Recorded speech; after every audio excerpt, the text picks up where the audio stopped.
Right, so I know this video is going to be a lot different, but I think it has a important message at the end. So if you do want to stick by, that would mean a lot, because I think it does open up something that maybe a lot of people in the content creation sphere are experiencing. And I'm sure some of you would like to know what's going on there. So without further ado, let's get going into it. So today I wanted to record a video on Togekiss VMAX and Altaria, which is a great combo that you could have simply because you can go ahead, use Togekiss, put some damage down, let it take some damage, retreat for free because it had free retreat to an Altaria and move the damage off it onto your opponent's active Pokemon. Is a great way to kind of tank, heal, and do damage at the same time. It was a really fun deck, and it was performing pretty well in testing. Now, when testing it, actually, there were some decks that I was coming up against that was a bit strange. So I was coming up against a lot of Zoroarks all of a sudden, which we managed to beat. I don't have any recordings of this because this was just testing in my own personal time. And also on top of that, I came up against at one point a Rayquaza VMAX, which was strange because I haven't played that in God knows how long. And, you know, we know the theme of the channel, right? There's many times where I get these kind of weird issues where I'm playing a deck and I always seem to come up against a thing that directly counters me. It's a strange one, but you know what is what it is. The testing other than that was perfectly fine and the deck was great. Against a lot of the top tier decks, it did really well. So I thought, okay, this is great. We could do a video on this. So I started recording my video. Now, the first deck I played against was a Darkrai V-Star, and things started off quite well, actually. We was able to get damage off quickly and even get an Altaria an attack pretty quickly too. And throughout the early turns of the game, things were working in our favor. I mean, they were even gusting up Togekiss VMAX to hit into it, keeping our Altaria alive, allowing us to go with our strategy and move damage onto the Pokemon that hit that VMAX, which in this case was the Moltres V. So I was like, okay, things are going pretty well. Things are going good, man. This is nice. It's the first game of the day.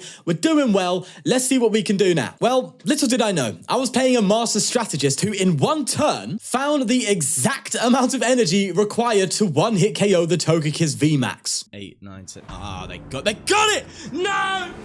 They've managed to break through! And what's crazy is if I simply had a Charm or a Gardevoir down, they would have whiffed it. They got the exact perfect number. So I thought, you know what? Fair play to them. They've managed to pull that off. Now, this left me in a bit of a worse situation, but it wasn't something that I couldn't deal with, right? All I had to do was gust that Moltres V. It had 4 energy on it. If we took it out, then it would significantly reduce their damage output. And at that point, they'd be struggling to one-hit KO us maybe for the rest of the game. So in that turn, I decided to use my Forest Seal Stone to simply grab a Serena. I thought, okay, let's just gust it up and KO it. But then I realized I had a twin attached to my Togekiss, not a turbo energy, meaning I needed another energy to attack, and I didn't have one because I already used my Bibarel that turn and I had no more outs to another energy. Now, this is a clear example of a huge consequence of every little decision that you do make when playing a game. And this is what separates the wheat from the chaff at the end of the day. The best players can see these future problems coming up, and me?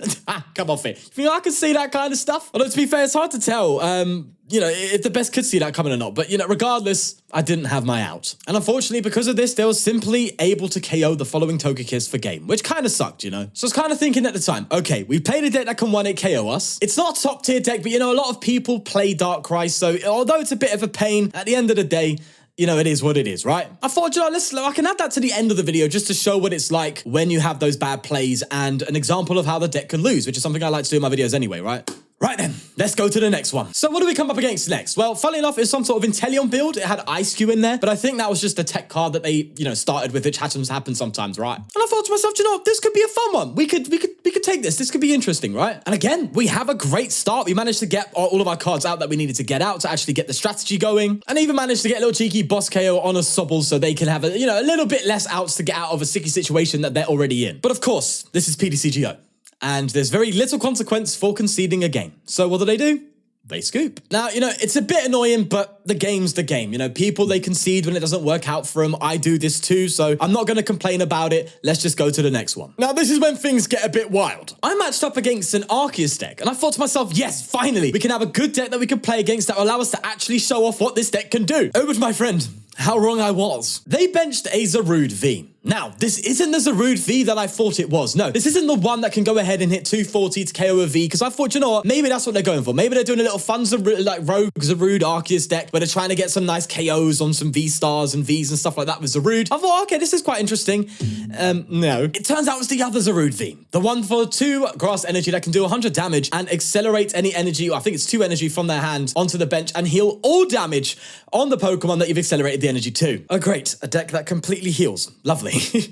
Again, causing problems as, they can heal the damage that we put on with that Altaria. So I thought, you know what, it's not the end of the world. Maybe we can still cause problems, we can still try and work our way around it. And even if it does get to that situation, this deck can cause some deck outs a lot of the times because of a lot of the damage removal and healing that we have. So I thought, you know what, let's just keep moving with it. And then they benched the Flapple V. So immediately I recognized their strategy, right? It's very, very simple. Get energy onto that Flapple, start attacking with the Flapple for 250 damage. And the effect on that Flapple was if it has damage counters on it, I think it does a certain amount less for each damage counter on it, right? So its damage gets worse over time. So they just go ahead, retreat to the Zarude and, finish off that Pokemon they fit for 250 and then attach energy to the Zarude, to the Flapple V max, that is. And then heal off the damage and being able to come back in. So it's a pretty cool concept, right? But bloody hell, man. That's tough, man. That's really tough to come up against, particularly for our deck. And at this point, I can't lie, I was starting to lose my noggin. I was like, why? Why are we coming up against a deck that I haven't played ever before that directly counters us?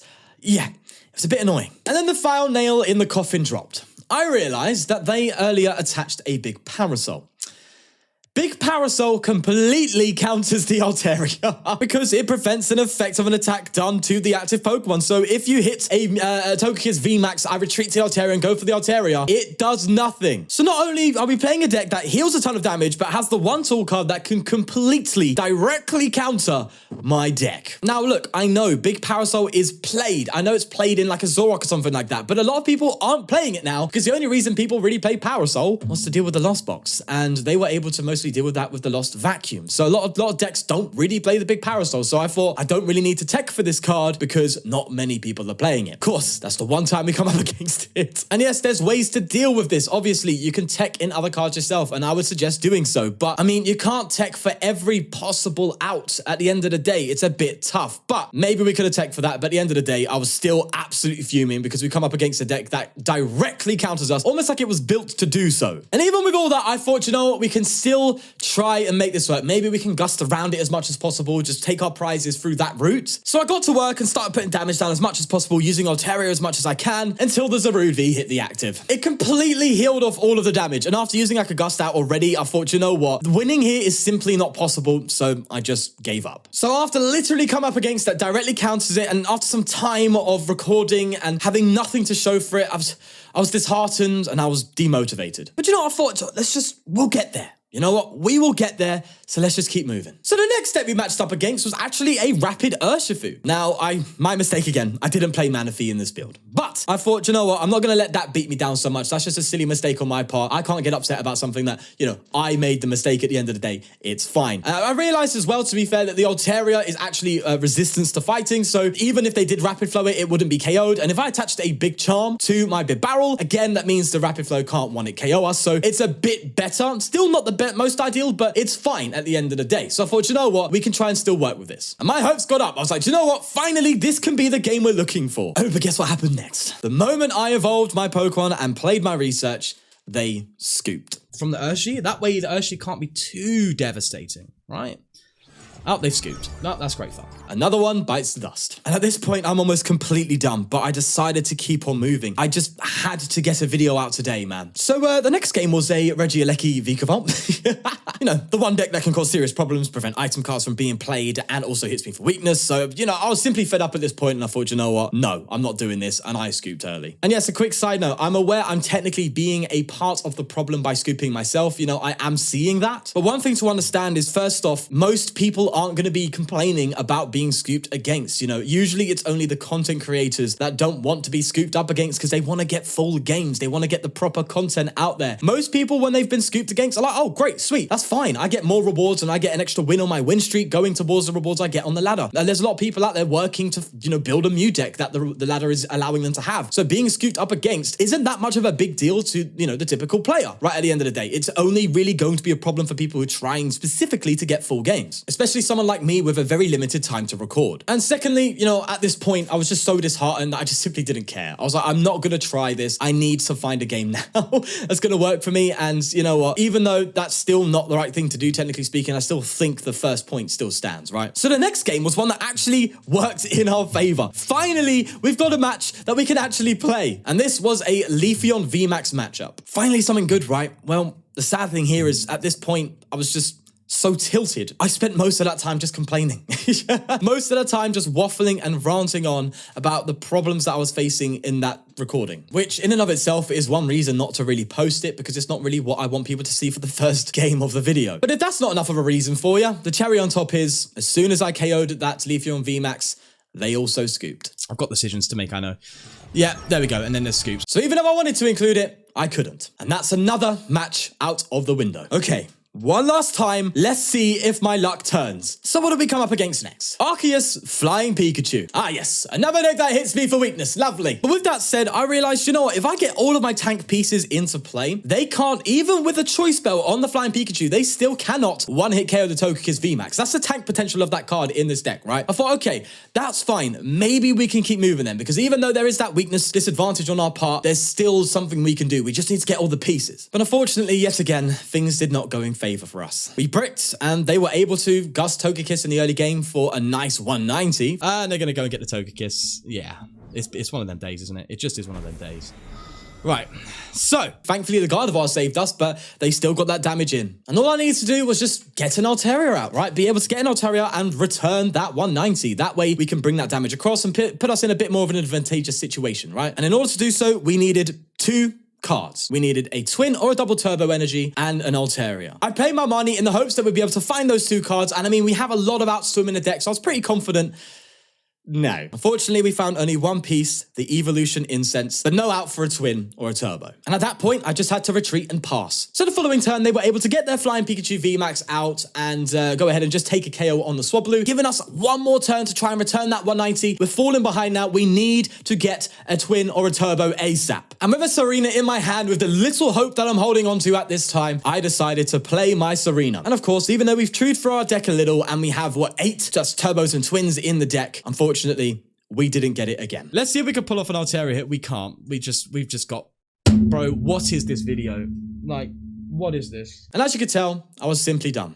Worn out, disheartened, and done. And that leads us to where we are now. Let's take our tinfoil hats off and say, look, I don't think they're actually out to get me, right? I don't think they're sitting here giving us these terrible matchups, these loads of scoops, these bad luck situations, and, you know, all of these things that are happening today. I don't think that's happening with intent, right? The only person really at fault at this moment in time is myself for my misplays, right? That's the only fault you could really apply. But other than that, there's no one else to blame. But this is just wild, man. This is just absolutely wild. And yes, as I just before, this is exclusively a problem for content creators like myself and others, right? But the constant scooping, the terrible matchups, all of this every single day can actually affect your mental health. And as much of an overreaction as that seems, I'll simply say that I started off this day in a much better mood than I am in now, which I think speaks for itself, right? So you might be sitting there going, right, what's the point in this video? You're just waffling, you're just complaining, you're just saying about, oh, look at all this, it didn't work out for me, oh no, boo-hoo. But there is a bit of a point to this video, and I think it's quite an important one, actually. At the end of the day, I do this for transparency. I like to be honest. I like to show you the behind the scenes of how things look on the other side of the screen, how much effort that actually does go into trying to make things work and trying to get the best content out there possible, and the problems that a content creator like myself and others in this community face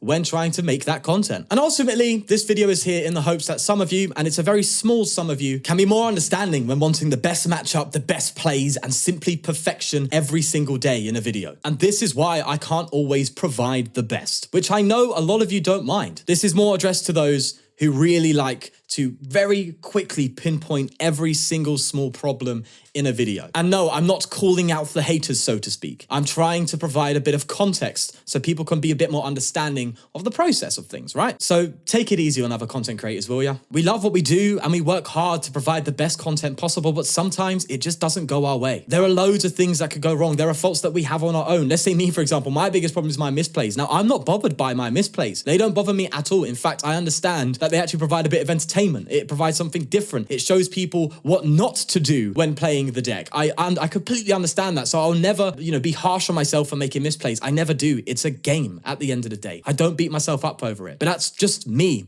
That only applies to me because that's all I know when it comes to it for myself. I don't know how other people react to things like that, because there are people who take this very, very seriously. We appreciate all of your support, and I think I can speak for everyone when it comes to that, right? It motivates us, it pushes us, and it makes us want to do better. So the ultimate point here is, if you're doing that, keep doing it. And if you're not, I hope this video can change your mind. And yes, it's a bit of a sad ending to a very roller coaster of a video, so to speak. And you could say it's quite deep, but ultimately, I think that's important. I think it's true. I think this is something that needs to be said, so to speak. And there's no real anger or anything like that tied to it at the end of the day, right? It's simply just pointing out something that I myself and others do go through. And I've seen others in the community speak on how demotivating it can actually be. And I know there's probably going to be one of you in the comments saying, just switch to PTCG out. If I switch to PTCG out, it's just going to be me playing Lugia all the time. So right now isn't the best moment to switch to PTCG out for me. But yeah, you know, look, at the end of the day, I wanted to kind of document this because I've recorded the video, the whole thing, and nothing came from it. And